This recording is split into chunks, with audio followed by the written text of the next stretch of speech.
Tot i la situació d'incertesa que viu la penya en els despatxos, les 4 victòries consecutives han tornat la calma com a mínim a la pista.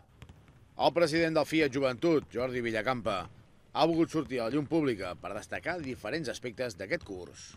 Jo destacaria que hem sabut aguantar una mica la pressió aquesta de no jugar bé, de seguir treballant i sobretot de tindre la confiança del públic. Jo aquí destacaria que l'afició ha estat molt bé.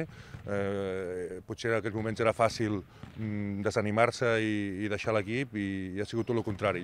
Villacampa també va afegir que la Lliga no s'acaba aquí i que encara queda molta feina per fer. Hem d'estar preparats mentalment, psicològicament i en quant a esforç i treball sempre. Aquesta Lliga el més important és saber quan caus, o sigui que perds, tornar a aixecar ràpidament, no val caure amb la desídia ni amb el pessimisme, perquè llavors sí que entres en una dinàmica que et pot portar a mals resultats i a tindre situacions que no m'agradaria viure. El màxim responsable verd i negre va voler subratllar el suport incondicional del nou patrocinador. Fiat Mutua fer una aposta per un equip de bàsquet amb la situació econòmica global que hi ha de crisi, crec que té molt de mèrit per part d'ells haver donat la mà a nosaltres i seguir un camí junts com a mínim de 3 anys.